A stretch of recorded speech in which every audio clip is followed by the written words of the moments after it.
1번. 사람의 생애 주기처럼 제품도 시장에 도입되어 폐기되기까지 과정을 주는데 이를 제품 수명 주기라 한다. 뭐가? 제품 수명 주기란 사람이 생애 주기처럼 사람 죽고 살잖아. 비슷하게 이름을 제품 수명 주기랍니다.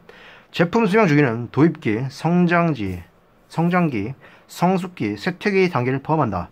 A는 도입기로 기업들을 신제품에 대한 소비자들의 인지를 높이는 것을 마케팅 활용의 목적으로 한다. 도입기에서 성장기 B로 가기 위해서는 신제품이 소비자들에게 대중화되지 못해 수요가 정체되거나 줄어드는 현상의 쾌즘을 넘어서야 한다. 쾌즘을 넘어서 B, 성장기에 들어서 신제품은 도입기가 달리 매출이 급증하게 되며 경쟁자들이 출현하게 된다. 가장 많은 매출이 발생하는 성숙기 C는 가장 많은 경쟁자들의 존재에 경쟁이 치열하다. 그러나 성장기보다 판매 성장을 둔화된다. 쇠퇴기 D는 소비자들의 욕구가 변화할 경우 기존과 다른 제품이 뭐 이런 거지? 당연한 거 아니야? 마케팅이. 응?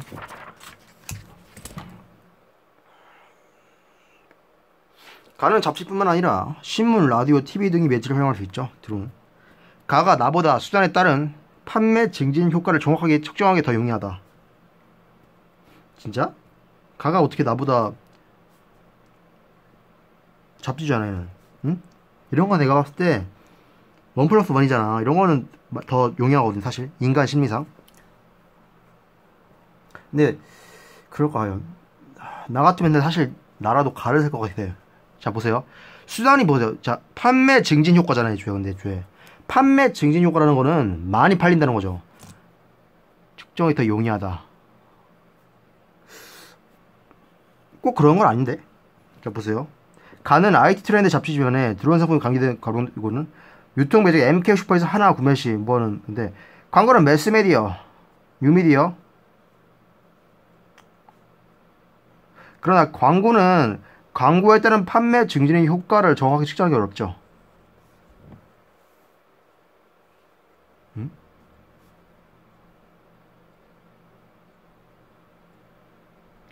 광고는 판매 증진의 효과를 측정하기 어렵죠.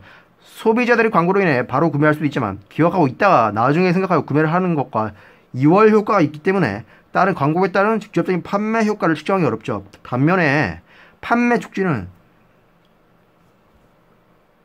즉각적인 소비자 구매를 촉진하기 위한 수단으로 소비자를 대상으로 한 소비자 판촉과 중간상을 대상으로 한 중간상 판촉을 나눌 수 있다.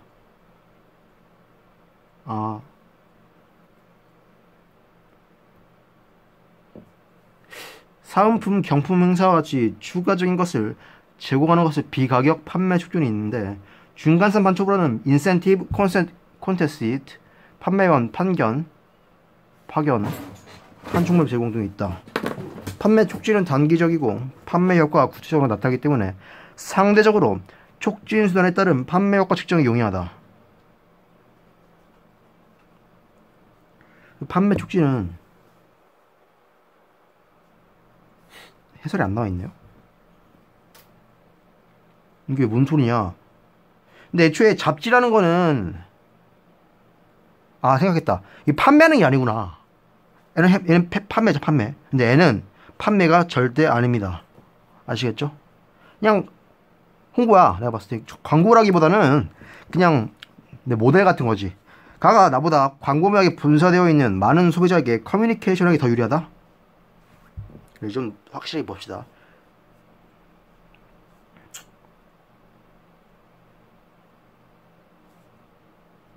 왜? IT 트렌드잖아. 그지? 분산력이 높죠? 나는 가보다 단기적인 판매 주가에 효과적이다?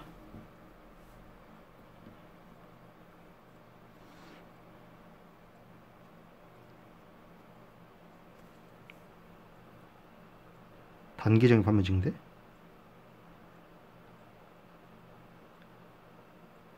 개소리시도? 판매 증대? 단기적인 판매 증대? 무슨 소리야 또? 나가 가보다 단기적인 판매 증대래요. 자, 지금 단기적인 판매 증대가 뭐예요? 짧은 시간 동안 판매하는 건데 그 짧은 시간 동안 행사잖아. 응? 행사라는 거는 일정 기간에 하는 거잖아요. 그죠? 그죠? 그렇기 때문에 나가 더 증진적이죠. 나는 광고와 인적 판매 등과 함께 활용하면 더 효과적이다.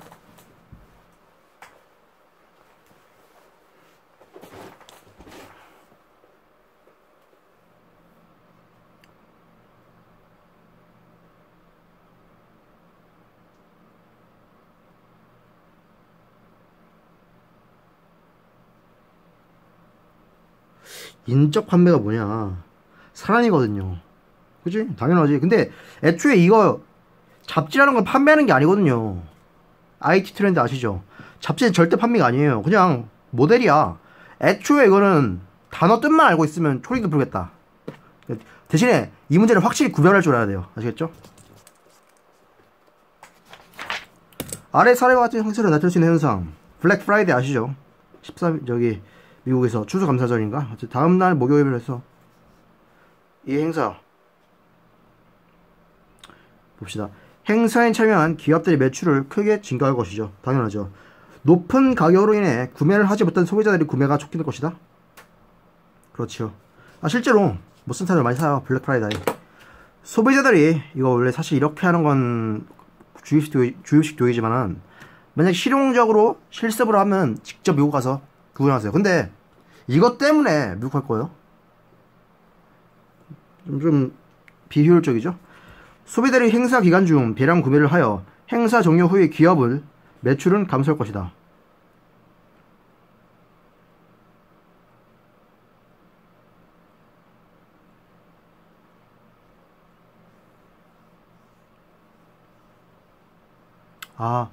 행사 종료 후, 그쵸? 5x죠? 자, N은 이거 무슨 논리를 아냐? 논리식 있잖아. XR인가? XOR. 내가 봤을 때 이거 XOR 같아.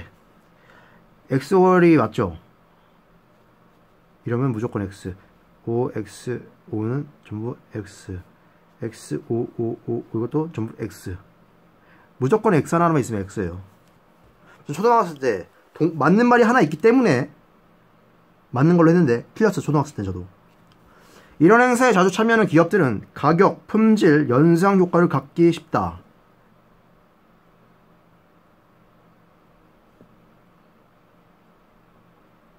연상이 아니라 연하지. 자, 블랙 프라이데이 같은 행사는 참여 기업들과 소비자들에게 다양한 영향을 미칠 수 있다. 행사에 참가한 기업들은 낮은 가격으로 제품을 많이 판매해서 매출이 증가하게 된다. 이전에 높은 가격으로 인해 구매하지 못했던 소비자들은 저렴하게 구매를 할 수 있게 된다. 소비자들은 할인 상품인 모니터를 사러 갔다가 노트북, 가방과 같은 다른 제품들을 추가할 구매할 가능성이 있다. 부정적 측면으로는 소비자들이 할인을 할 때 많은 양을 구매하여 행사를 하지 않을 때 구매를 하지 않을 수 있다. 그래서 행사 이후 기업은 매출은 감소할 것이다. 그렇죠? 가격 할인, 행사를 자주 하는 기업들은 제품 할인, 저런과 같은 이미지를 갖게 되어 가격, 품질, 영상 효과를 갖기 어렵죠. 마케팅 단어라는 게 사실 좀만 생각하면 초딩도 풀어. 초딩도. 자, 아래서 아래 A 기업과 B 기업의 브랜드 전략. A 기업은 세탁 세제를 판매, 제조하는 기업으로 콘소미라는 분야를 통해 판매하고 있다. 특히 콘소미는 20, 30대 최근 A기업 콘소미 섬유유연제를 출시하여 의류 세제 시장에서 자사의 위치를 더 견고하게 만들고 있다. B기업은 새로운 유아용 물놀이 장난감.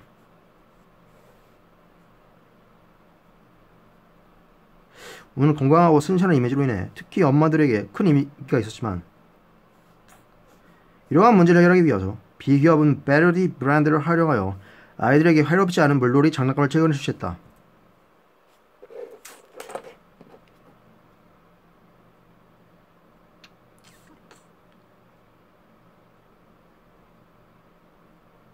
두 기업은 신제품에 대한 마케팅 비용을 정할 수 있다?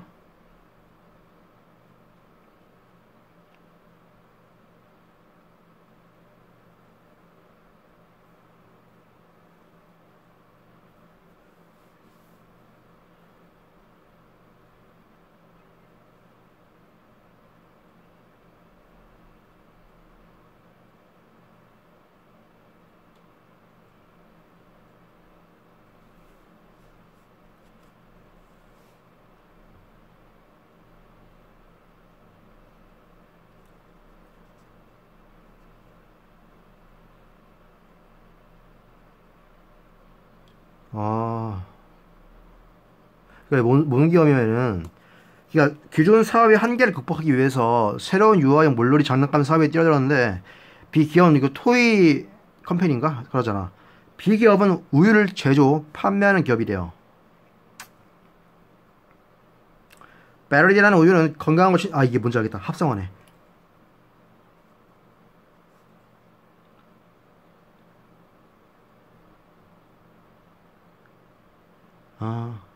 아시겠죠? 그러니까 좀 위험하니까 다른 거를 합치한 거야. 근데 사실 그런 과학적 근거는 없지만 그런 거죠. 하여튼 그런 게 있어 이 세상에 마케팅에. B 기업이 A 기업보다 브랜드 확장에 따른 신제품 성공 가능성이 더 적다. 더 크지? 사람 속이는 거잖아. A 기업이 B 기업보다 모 브랜드 이미지에 대한 경쟁 우위를 더 가질 수 있다.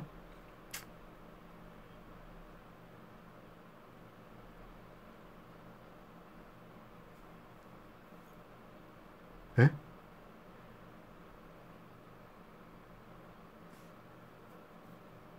아니지. 브랜드는 당연히 B지. 베르디라는 우유잖아요. 베르디 실제로 있는지 모르겠네. A 기업이 B 기업보다 신제품 실패로 인한 모 브랜드 위험이 더 적다?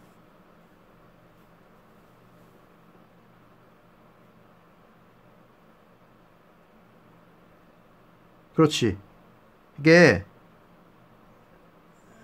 위험이 더 적지. 브랜드가 없잖아, 얘는 B는. 그러니까 A는 없잖아. 그지? 두 기업이 모 브랜드는 다른 기업들이 모방하기 어려운 자원이다. 그렇지. 왜? 식기적, 이게 그거잖아. 획기적. 신제품에 대한 마케팅 비용을 절감할 수 있다? 글쎄요. A 기업은 세탁세제에 대한 관련 사업을 하고 있으며 최근에 기존 브랜드와 관련된 섬유유연제 제품이 기존의 브랜드인 콘솜이 모 브랜드를 활용한 사례다. B 기업은 기존 우유 브랜드인 베로디 모 브랜드와 관련이 없는 유아용 물놀이 장난감에 대해 활용한 사례다. 기존의 브랜드 모 브랜드를 활용하는 브랜드 확장 전략은 신제품에 대한 소비자들의 인지를 높이는 노력을 줄여주는 효과가 있다. A 기업과 B 기업의 모 브랜드는 다른 기업들의 브랜드와 다른 모방할 수 없는 이미지를 가진 고유한 브랜드로 중요한 자원이 된다. A 기업은 관련된 상품으로의 브랜드 확장이기 때문에 뭐 브랜드의 이미지가 더 강화되는 경쟁 우위를 가질 수 있다. 하지만 신제품 실패에 따른 부정적인 전이라는 관련된 브랜드로의 확장일 때 더 크다. 그래서 신제품의 재성공 가능성이 상대적으로 관련된 제품이 더 높다.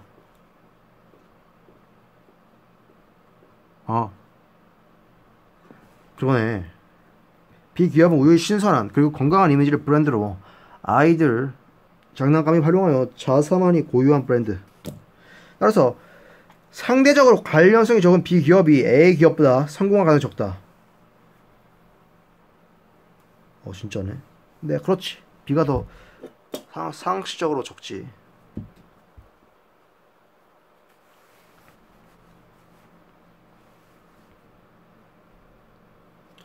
A기업 커피 믹스 시장. A기업이 수행한 전략에 관한 올바른 설명.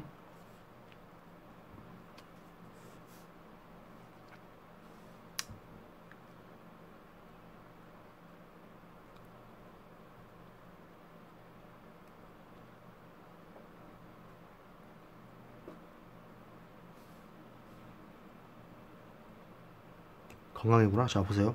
규모의 경제 효과를 극대화할 수 있다. 얘는 관계가 없는데? 그지? 마케팅 비용이 효율성을 높일 수 있다.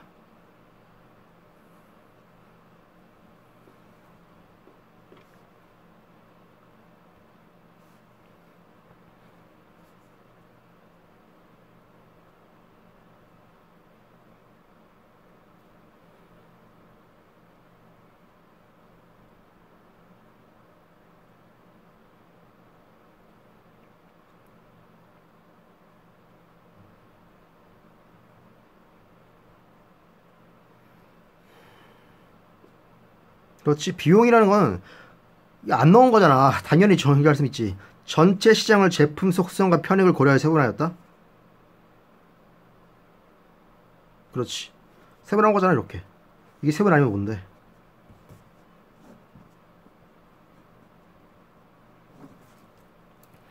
표적 시장에 맞는 마케팅 믹스를 통한 집중한 마케팅 전략을 할 것이다.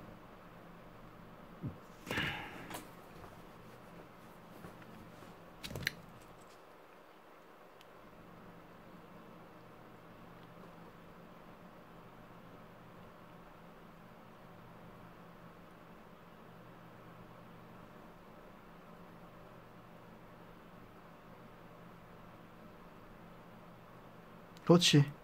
집중하잖아, 이게. 접근 가능성, 충분한 규모, 측정 가능성, 차별적 반응 등을 고려하여 표적 시장을 선정했을 때 성공 가능성이 높다. 그렇지. 1번이네. 규모의 경제 효과를 극대화할 수 없다는 거죠, 쉽게 말해서. 아래 사례 가격 전략. 인기 아이돌 그룹인 블랭크는 이번 달에 작실 경기장에서 콘서트를 개최한다. 저는 아이돌 콘테스트 한 번도 가본 적이 없어요. 과거에는 하나의 좌석 7만이 있었지만 이번 달 콘서트부터는 새로운 좌석을 구역별로 세분하였다. 1층은 석은 V석, R석 이런 거는 사실 나 이런 거 같다. 공부의 신 강선태 선생이 저 옛날에 2013년에 경희대학교에서 공부 콘테스트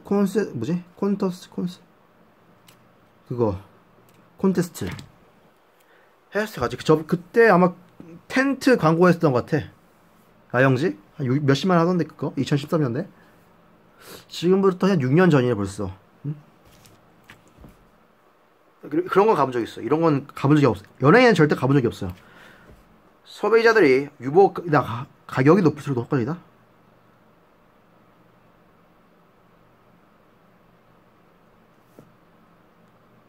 그렇지? 유보 가격이 뭐예요?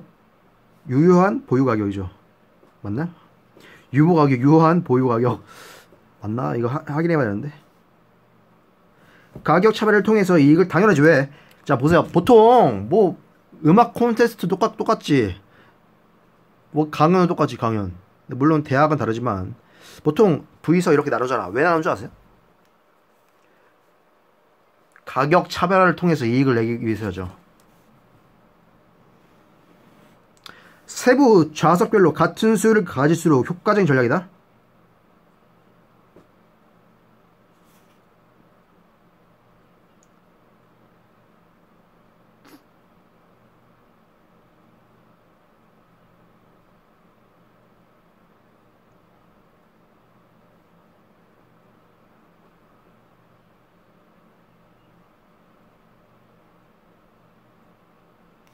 아니지.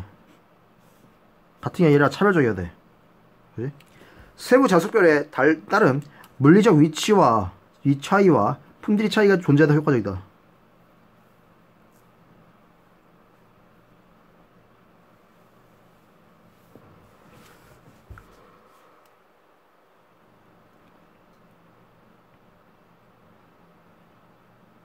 당연히 존재해야 돼요. 근데 사실상 그렇게 차이 안 나요.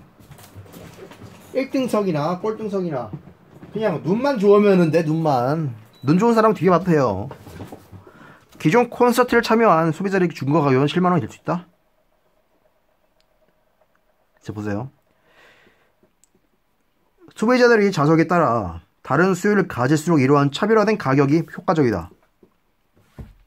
앞자리에 대한 수요가 더 많아야 더 많은 가격을 지불하고 뭐라고? 앞자리에 대한 수요가 더 많아야 더 많은 가격을 지불하고 구매하기 때문에 세부 좌석별로 다른 수요를 가져야 가격 차별화가 효과적인 것이다. 그리고 기존에 구매한 고객들은 자신의 경험에 7만원의 가격이 가격이 되어 새로운 가격을 판단할 수 있다? 왜 7만원이지 하필?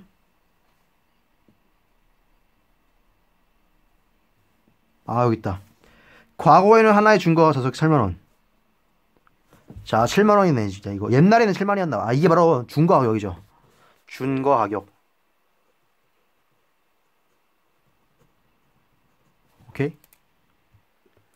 다음 중 제품의 특성 및 경쟁 제품과의 관계. 자사의 이미지를 고려하여 자사의 제품을 소비자의 마음속에 특정의 유리함 위치에 인식하도록 하는 과정은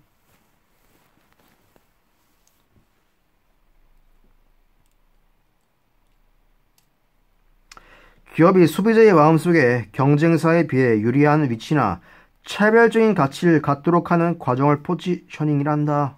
그렇지. 이거는 암기네.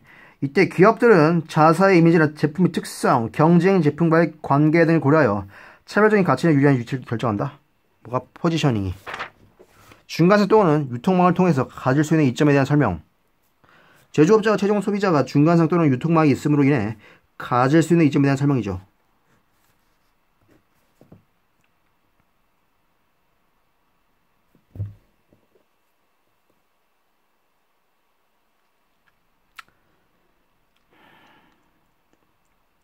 이거 뭐예요? 저 가져다 판매하는 거죠, 사람이. 제조업자는 자사의 핵심 업무에 더 집중할 수 있다. 보세요. 내가 판매하는 게 아니기 때문에 자사의 핵심 업무에 더 집중할 수가 있거든요. 아시겠죠? 당연한 거 아닌가? 왜? 나는 판매를 안 하거든요. 그냥 가져가. 계약을 했으니까. 제조업자는 최종 소비자와 거래하는 총 거래의 수를 줄일 수 있다.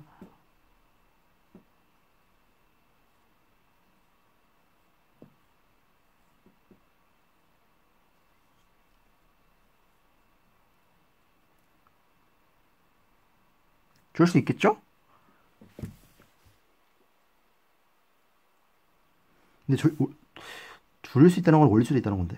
보세요. 이거는 퍼시블이 가능한 말이 되는데, 제조업자와 최종 소비자가 중간상은 제조업자와 최종 소비자 사이에서 거래 기능과 소비자들에게 거래를 촉진하는 기능, 그리고 소비자와 경쟁 상품에 관한 정보를 제조업자에게 전달하거나 소비자들에게 정보를 제공하는 기능을 한다. 제조업자가 직접 최종 소비자들에게 판매하지 않고 중간상을 활용함으로써 거래 총수가 줄어들고 자사의 업무를 분업할 수 있으며 핵심 역량에 더 집중할 수 있는 이점이 있다. 소비자의 경우에는 시간, 장소, 소요에 있어서는 효용을 얻게 된다.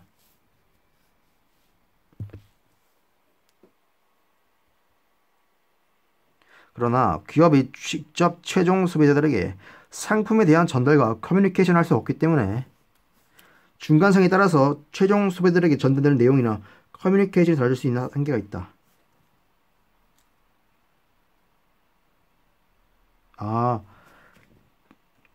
기업이 최종 소비자들에게는 상품에 대한 전달과 커뮤니케이션을 할 수 없기 때문에 중간상에 따라서 최종 소비자들에게 전달되는 내용이나 커뮤니케이션이 달라질 수 있는 한계가 있다. 제조업자는 자사의 핵심 업무에 더 집중할 수 있죠.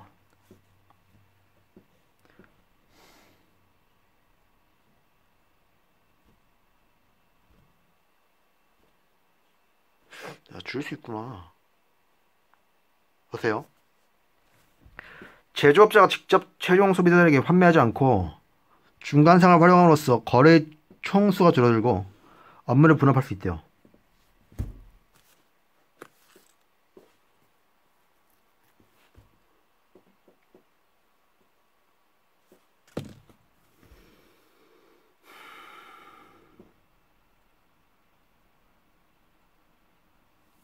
뭔 논리지 대체? 제조업자가 직접 최종 소비자들에게 판매하지 않죠. 근데 중간성을 활용하는 거 맞아요. 근데 거래의 총수가 줄어든다고 중간성을 쓰는데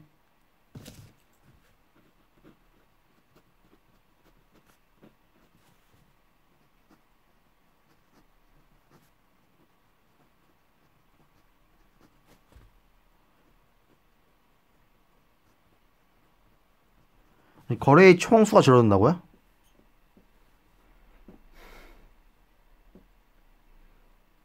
뭔 논리지 대체 이게? 이해가 안 가는데.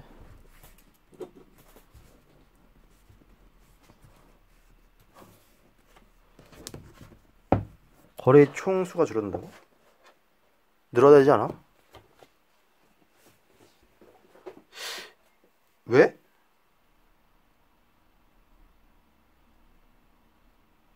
촉진하니까 늘어나지 않나? 핵심 역량에 더 집중할 수 있는 점이 있죠. 그죠? 아는데 총 거래수를 줄 수 있다고요?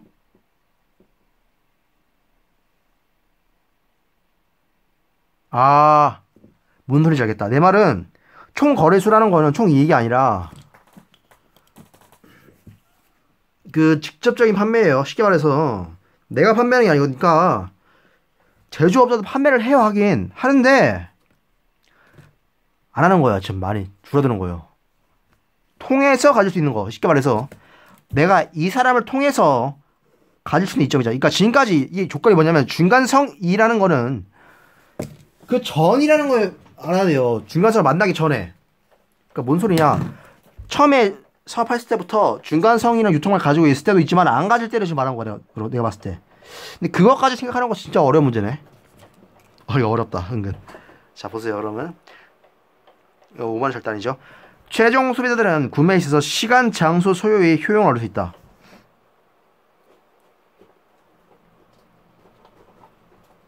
그렇지. 이거는 완비지. 자, 상품 패키지로부터 고급스러움을 느낀 소비자가 해당 상품에 대한 품질과 전반적인 평가를 고품질 우수하다고 여기는 것처럼 어떤 대상에 대해 가지는 특성이 관련이 없는 다른 특성이나 전반적인 평가 또는 태도에 영향을 미치는 효과는 뭐죠? 할로우 효과죠. 어떤 대상에 대한 특성이 관련이 없거나 전반적인 평가나 태도에 영향을 주는 것을 후방 효과 또는 에일로 효과란다. 헤일로. 이런 작은 탄화의 특징을 가지고 전반적인 평가나 해석을 가진 것으로 머리 스타일을 단정하면 이 사람은 융통성이 없을 것이다. 와 같이 평가하는 것도 처리된다.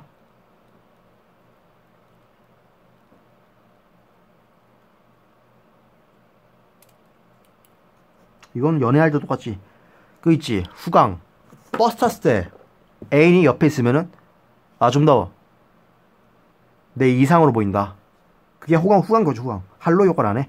할로 후광 효과. 네, 이런 거는 사실 심리학에 나옵니다. 후광 효과. 자, 이제 회계지. 어려워요, 회계부터는 이제. 본격적인 경영이지, 이제.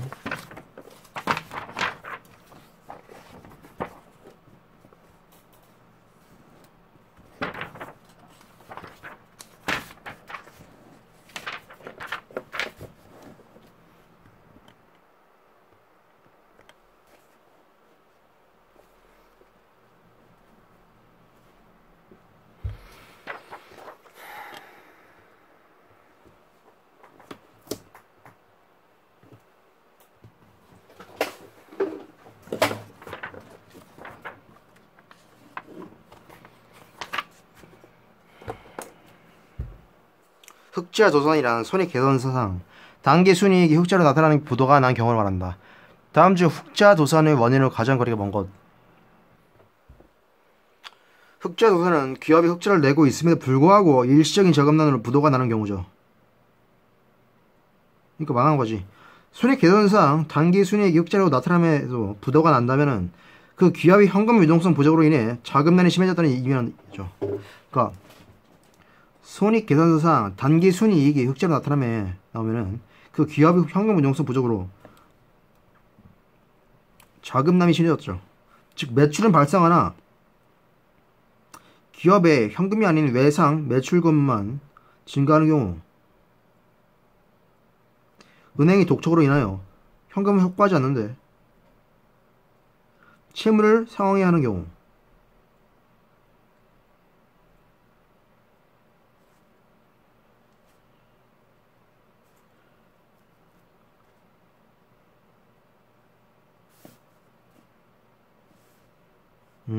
많지 채무자들.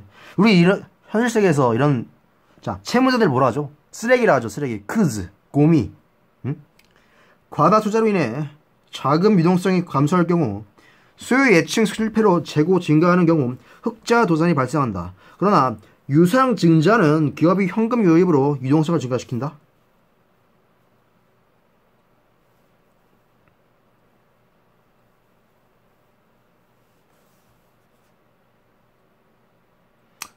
자기 자본 증자 안 되지. 수요 예측 실패로 과도한 재고 증가 가능하죠. 과다 투자로 인해 자금 유동성 감소 가능하죠. 거래처의 자금 사정으로 외상 매출금 증가 가능하죠. 은행의 대출금 상환 독촉 증가 가능하죠. 근데 2번 유상 증자로 인한 자기 자본은 감소가 되죠. 오케이?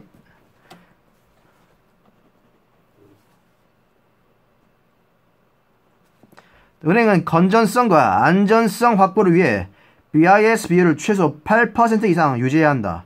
다음 중 BIS 비율을 높이는 재무활동에 대한 설명. 자, 자기 자본 비율은 위험 가중 자산분의 자기 자본 곱하기 100이래요. 주어져 있네. BIS 비율은 은행의 위험 자산 대비 자기 자본 비율로 은행의 자기 자본 이퀄 기본 자본 플러스 보완 자본을 위험 가중 자산으로 나눈다.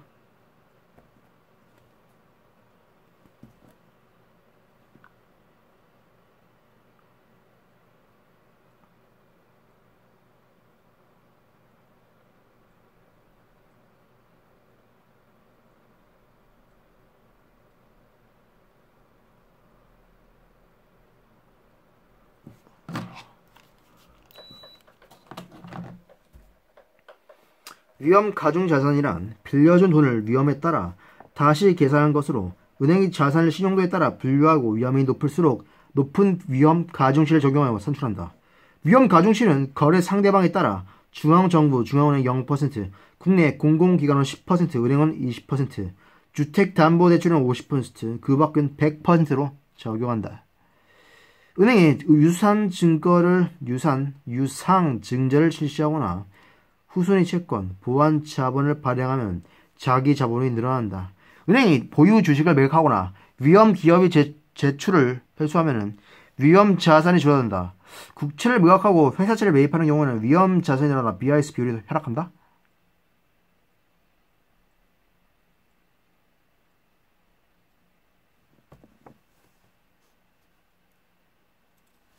이게 다 BIS 높이는 거죠. 은행은 건전성과 안정성 확보를 위해 BIS 비율을 높이는 거잖아. 자, 유상증자를 실시한다.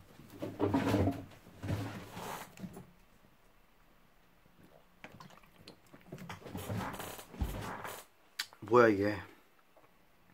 보유 주식을 매각한다. 외워야지 뭔지 모르니까. 후순위 채권을 발생한다. 자, 후순위 채권을 발행한다. 기업이 대출을 회수한다. 그렇지. 국채를 매각하고 회사채를 매입한다.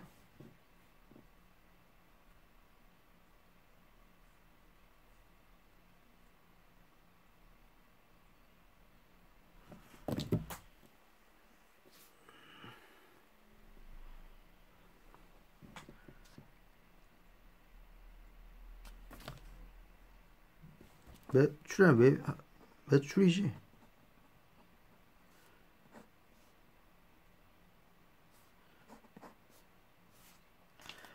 회사채를 매출해야죠. 국채를 매각하면 안 되고.